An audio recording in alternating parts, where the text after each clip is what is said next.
Questions क्या था मतलब हॉस्टल के जो स्टूडेंट्स हैं वो मेस में खाना खाते हैं, उसके जो है जितने भी दिन खाना खाएंगे उसके उस दिन के हिसाब से चार्ज लगता है। ठीक है, जब भावना जो है 20 दिन का खाना खाती है मेस में, तो उसको टोटल 2600 रुपया देना पड़ता है एज अ हॉस्टल चार्ज, मतलब फिक्स चार्ज और 20 दिन का खाना दोनों मिला के उसको 2600 रुपया देना पड़ रहा है भावना को। समझिएगा क्वेश्चन, 20 दिन का खाना जो फिक्स चार्ज है, जो फिक्स चार्ज है वो तो देना ही देना है, और प्लस 20 दिन का खाना भी देना है। ठीक है, तो समझिएगा कि मान लीजिए अगर फिक्स चार्ज एक्स है और खाने का चार्ज आपका वाई रुपया है, तो 20 दिन खाना खाइएगा, तो 20 दिन खाना खाइएगा, मान लीजिए आप ₹2 के हिसाब से 1 दिन का खाना दे रहे हैं, तो 20 दिन खाना खाइएगा तो कितना ₹40 दीजिएगा। तो उसी तरह से हम वाई माने हैं 1 दिन का खाना को, तो 20 दिन का खाना खाएँगे, तो 20 दिन का खाना क्या हो जाएगा हमारा 20 वाई होगा। तो फिक्स चार्ज तो हमको देना ही देना है, और प्लस जो रिमेनिंग चार्ज जो है हमारा मेस का चार्ज, वो 20 दिन का खाना हो रहा है हमारा।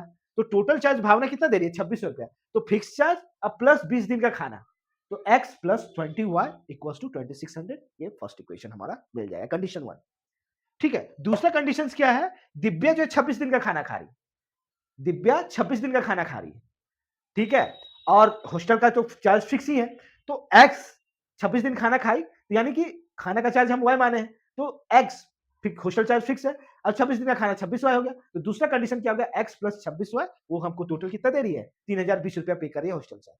तो दो इक्वेशन मिल गया, बस यही दोनों को तो सॉल्व करना है। Let fixed charge is x, ठीक है, फिक्स चार्ज जो है हमारा x रुपया है, ठीक है,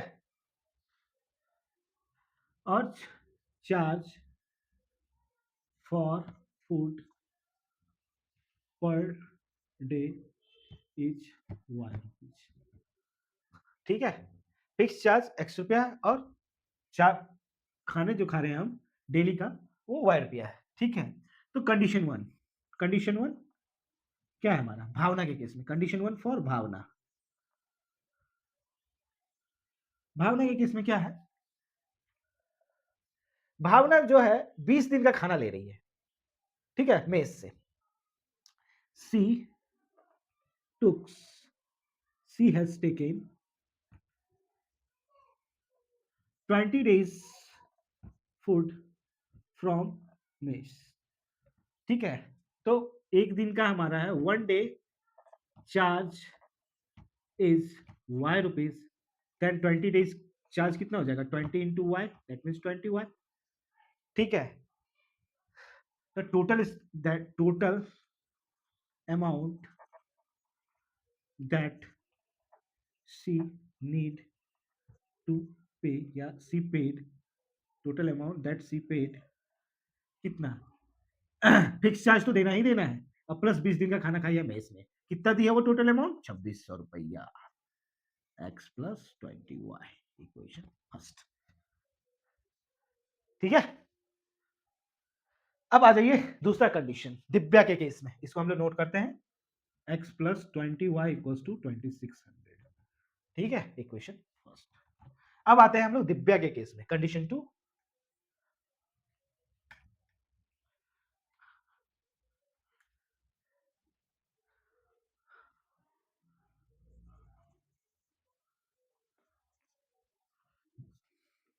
और Divya,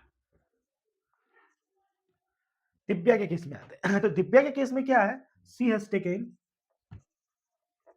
26 days food from mess, तो एक दिन का जो है मेस का खाने का चार्ज y रुपया है, तो 26 दिन का क्या होगा 26y, cost of per day charge is y, तो 26 डेज का क्या होगा कॉस्ट ऑफ 26 डेज, कितना हो गया 26y, हो जाएगा ना। तो टोटल अमाउंट दिव्या पेड कितना, फिक्स चार्ज प्लस मेस का charge, fix charge plus mess charge कितना दिया दिव्या 3020 रुपया देती है, 26, ये क्वेश्चन, ठीक है। अब आइए पहला इक्वेशन मिला, दूसरा इक्वेशन मिला, सॉल्व करते हैं इसको।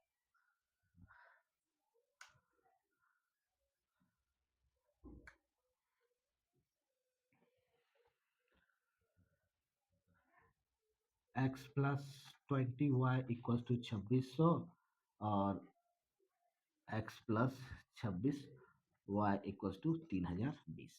बस सब्स्टिट्यूशन मेथड लगाइए, माइनस कर देते हैं, सबको माइनस कर देते हैं, खत्म।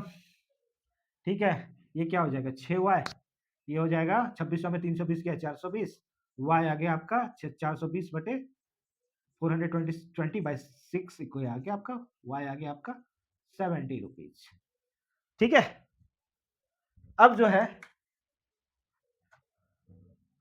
On putting the value of y in equation first, अब इस y का वैल्यू फर्स्ट इक्वेशन में डालिए, तो x प्लस 20y यानी 20 y का वैल्यू कितना है 70 रुपीज, 70 आया है इक्वल्स टू 2600, तो x plus 1400 equals to 2600, x equals to 2600 minus 1400, x का वैल्यू आ गया 1200। दैट मीन्स आपका जो पर डे का चार्ज निकला 70 रुपया और फिक्स चार्ज जो निकला 1200 रुपया, यही तो निकालना था। ठीक है, आशा करता हूँ आप लोगों को जो बताया समझ में आया होगा, नहीं समझ में आया तो कमेंट सेक्शन में जाके कमेंट कीजिएगा और इसी तरह से प्रैक्टिस करते रहिए, बनाते रहिए, जो भी प्रॉब्लम्स आए कमेंट्स में जाके पूछते रहिए और मेरा वीडियो सब्सक्राइब करना मत भूलिएगा, बिल्कुल सब्सक्राइब कीजिएगा और अच्छे से मैथ्स सीखने के लिए, समझने के लिए, क्योंकि मैथ्स रटने का चीज नहीं है, समझने का चीज है। जितना समझिएगा उतना आपको मजा आएगा और मैथ्स से जितना दूर भागेगा वो आपसे 4 कोस दूर भागता जाएगा। इसलिए मैथ को पकड़ के रखना है और प्रैक्टिस करना है, करते रहिए practice. Exam all the best for your upcoming examination. Thank you.